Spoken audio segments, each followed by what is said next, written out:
اس کا ایک حوالہ بھی اس شخص کی کتابوں میں نہیں ملتا. یہ جو ابھی میں پیش کروں گا فقہ حنفی سے مخطوطات کے حوالہ جات، وہ دکھائیں اپنی کتابوں میں کہاں انہوں نے حوالہ دیا. تو اس سے پتا چلا کہ ایک مستقل مسلسل تحقیق اس موضوع پر جاری ہے، اور اس کی مختلف جو مراحل ہیں ان کو ہم سامنے لا رہے ہیں، اور نتیجہ اس کا سامنے موجود ہے. تو میں یہ جو حضرت عمر رضی اللہ تعالی عنہ کا عمل تھا، اس کے بارے میں ڈاکٹر طاہر القادری کی اپنی رائے کیا ہے؟ کیا دین اب بدل گیا؟ 85 میں دین اور تھا اور اب دین اور آ گیا. اس وقت کی کیا صورتحال تھی؟ یہ صفحہ نمبر 267 پر یہ لکھا ہے اس آیت کے تحت، اور حضرت عمر رضی اللہ تعالیٰ عنہ کا کردار ذکر کر کے، گویا جو حضور نبی کریم صلی اللہ علیہ وسلم کے فیصلے کو آخری قطعی حتمی نہیں سمجھتا، اسے بدل و جان تسلیم نہیں کرتا، وہ سرے سے ایماندار ہی نہیں ہے،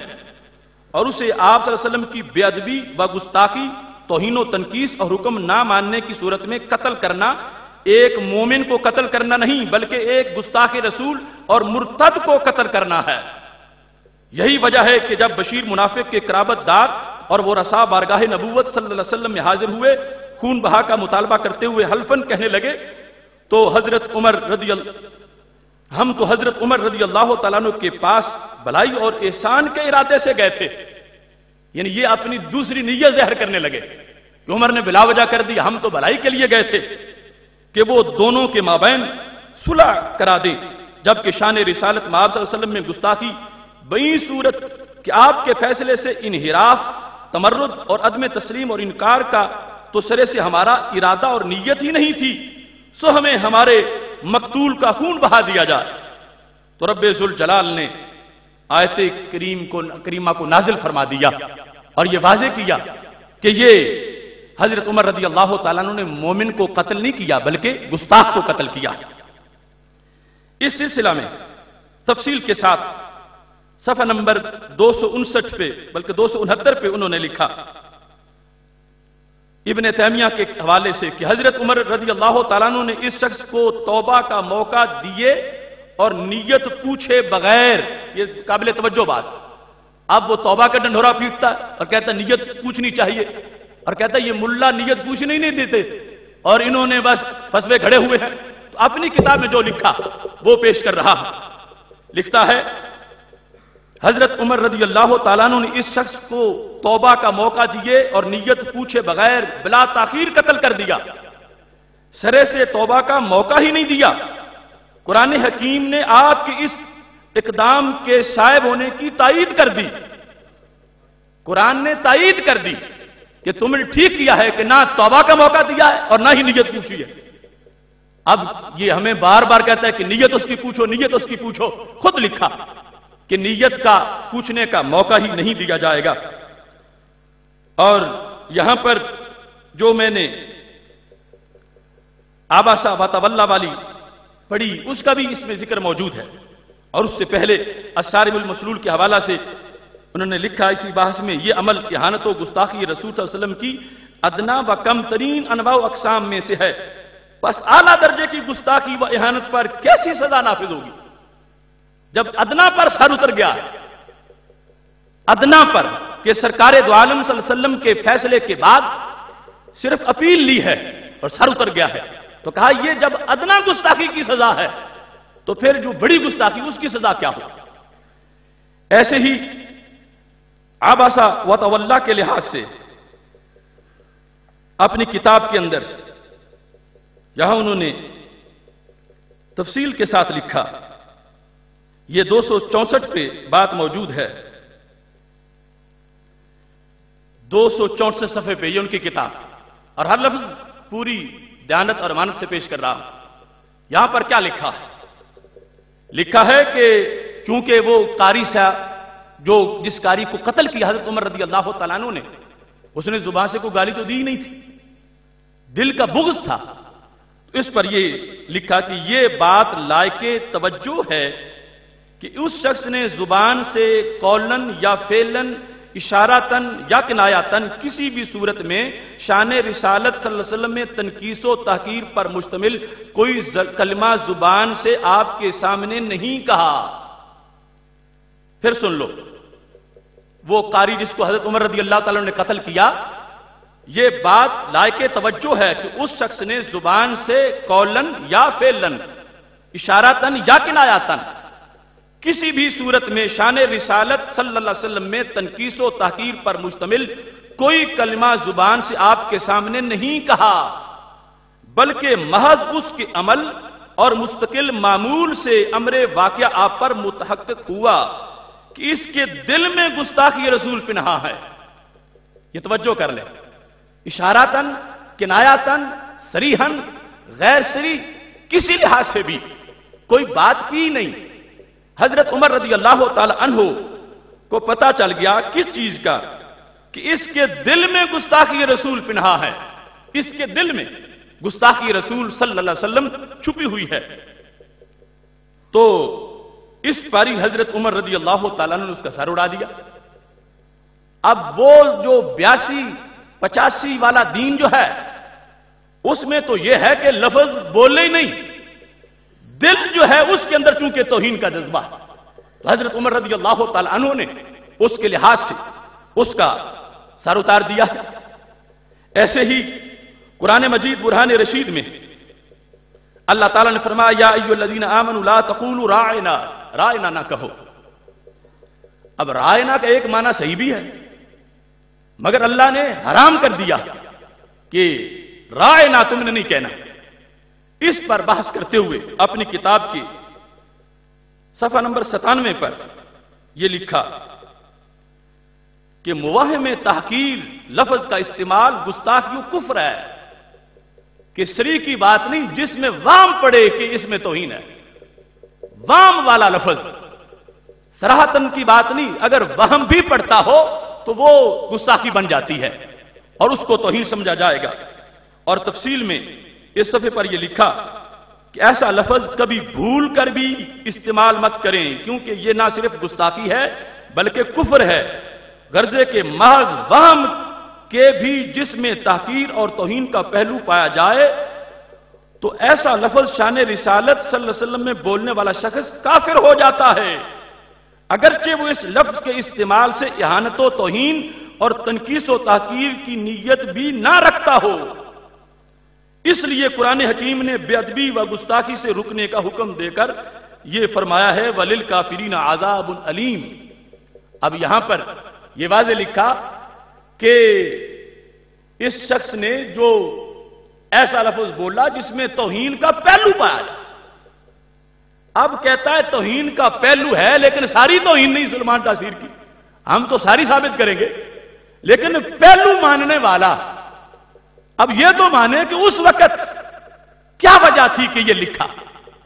اور آج کیا وجہ ہے کہ اس کے خلاف کہتا ہے کہ کلمہ بھی صریح ہو، نیت بھی صریح ہو، ہر چیز صریح ہو، اور پھر عدم کفر کا احتمال نہ ظاہر میں ہو نہ باطن میں ہو، اور پھر ساری دنیا متفق ہو جائے، پھر جا کے توہین بنے گی، توہین پر سب متفق ہو جائیں گے۔ تو یہاں اکیلے حضرت عمر رضی اللہ تعالیٰ عنہ کا معاملہ، اور پھر رائنا کے لحاظ سے خود لکھا کہ جس کے اندر وہم بھی توہین کا موجود ہو، ایسا لفظ شان رسالت کے بارے میں بولنا ہرگز جائز نہیں ہے۔ بلکہ اس کتاب کے لحاظ سے اگر اس کا صفحہ نمبر 104 جو ہے اس کو دیکھا جائے تو اس میں کیا لکھا ہے، غرضے کہ اسلامی ریاست کا قانون و ضابطہ اہانت رسالت مآب صلی اللہ علیہ وسلم کے خاتمے کے لیے اتنی سری عبارت پر مشتمل ہونا چاہیے۔ یہ ضابطہ سنو، یعنی توہین رسالت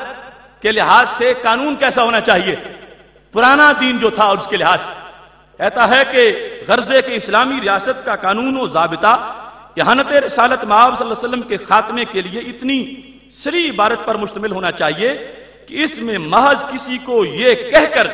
بچ جانے کی گنجائش اور موقع نہ ملے کہ جو لفظ میں نے بولا اس میں صراحتاً حضور کی گستاخی، اس میں صراحتاً حضور صلی اللہ علیہ وسلم کی گستاخی ثابت نہیں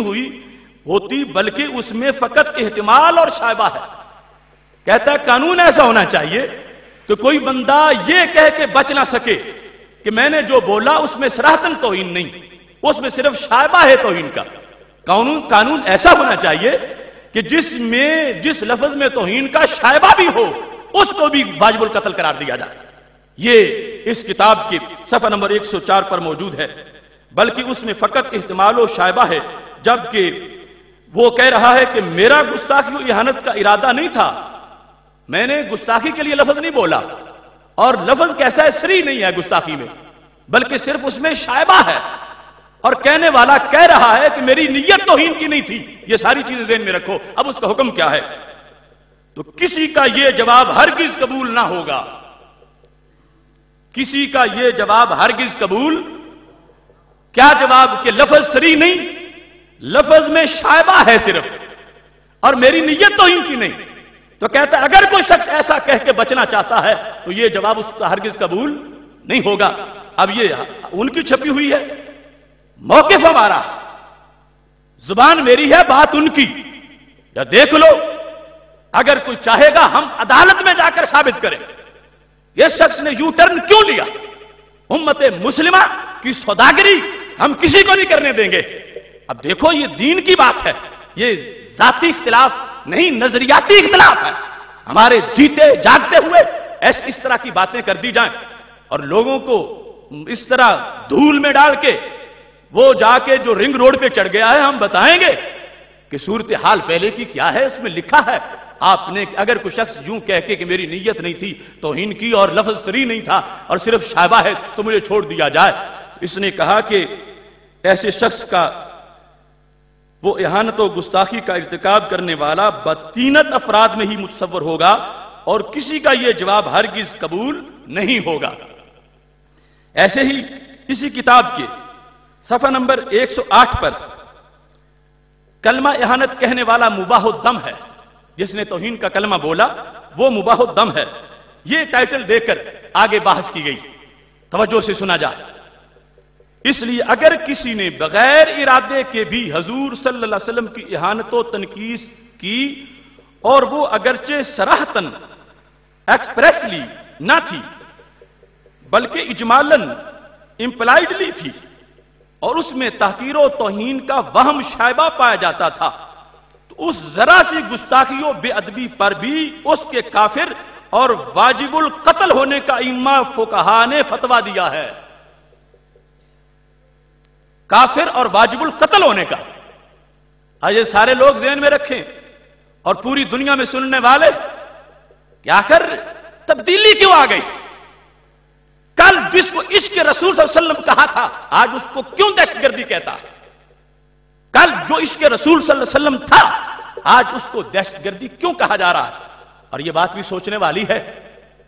کہ جس شخص نے آج ہمیں کہا کہ یہ تم اس طرح کر کے اپنے اہل سنت پہ الزام لگوانا چاہتے ہو کہ یہ بھی دہشت گرد ہیں، میں نے بڑی محنت سے وہ خوارج والا فتویٰ دے کر میں نے دوسروں کو دہشت گرد ثابت کیا تھا، اور تم اہل سنت کو بھی دہشت گرد بنا رہے ہو۔ تو میں یہ بتانا چاہتا ہوں اس فتوے سے پہلے 6 ماہ پہلے ہماری تحقیقات منظر عام پہ آ چکی تھیں، اور ان میں فتنہ خوارج کے بارے میں وہ کچھ ہے جو تمہارے فتوے میں موجود نہیں ہے۔ اور مغرب کی گود میں بیٹھ کے فتوے دینا اور ہے، اور دھماکوں میں کھڑے ہو کے فتوے دینا اور ہے۔ اور یہ بات بھی ذہن میں رکھی جا، وہ کہتا ہے کہ میں نے ثابت کیا کہ یہ ہم تصوف والے ہیں، اور تصوف والے پر اب یہ جلوس نکالنے والے دہشت گردی کا لیبل لگانا چاہتے ہیں۔ میں یہ بھی بتانا چاہتا ہوں ہم تیرے ڈانس والے تصور کو نہیں مانتے، ہم حضرت خواجہ غریب نواز معین الدین چشتی اجمیری کے تصوف کو مانتے ہیں جو تلواروں والا تصوف ہے۔ ہم حضرت مجدد الفسانی رحمت اللہ علیہ کے تصوف کو مانتے ہیں کہ اکبر کے دربار میں اور بعد میں جہانگیر کے دربار میں انہوں نے حق کی آواز بلند کی، دبایا گیا کہ سر جھک جائے، مگر جہانگیر کے دربار میں ناک سے خون بہ نکلا، مجدد نے سر نہیں جھکنے دیا اور کہا ایک ہے کعبہ میرا اور ایک ہی مسجود ہے، ہر جگہ موضوع نہیں ہے سر جھکانے کے لیے۔ ہم تو وہ تصور مانتے ہیں،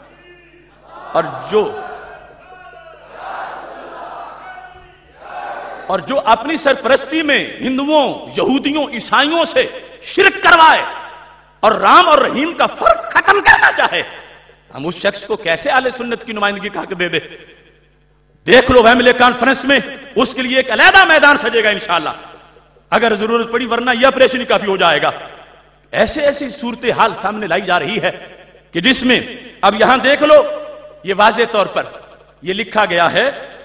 دوبارہ سن لیں، اس لیے اگر کسی نے بغیر ارادے کے بھی حضور صلی اللہ علیہ وسلم کی اہانت و تنقیص کی، اور وہ اگرچہ صراحتاً ایکسپریسلی نہ تھی بلکہ اجمالاً امپلائڈلی تھی، اور اس میں تحقیر و توہین کا وہم شائبہ پایا جاتا تھا، صریح لفظ کی بات ہی نہیں کر رہا، وہم پایا جاتا تھا، اور پھر ساتھ وہ کہتا کیا ہے کہ میں نے نیت نہیں کی تھی، تو اس ذرا سی گستاخی بے ادبی پر بھی اس کے کافر اور واجب القتل ہونے کا ائمہ و فقہا نے فتویٰ دیا ہے۔ تو آج سلمان تاثیر کے لیے فتویٰ کیوں نہیں یاد رہا؟ اس واسطے اس کو ذاتی اختلاف مت سمجھا جا، یہ نظریاتی بات ہے، اور دور دور تک منہاج القرآن کے کارکنان وہ اس بات کو سمجھیں کہ انہوں نے کلمہ قائد کا نہیں پڑھا، کلمہ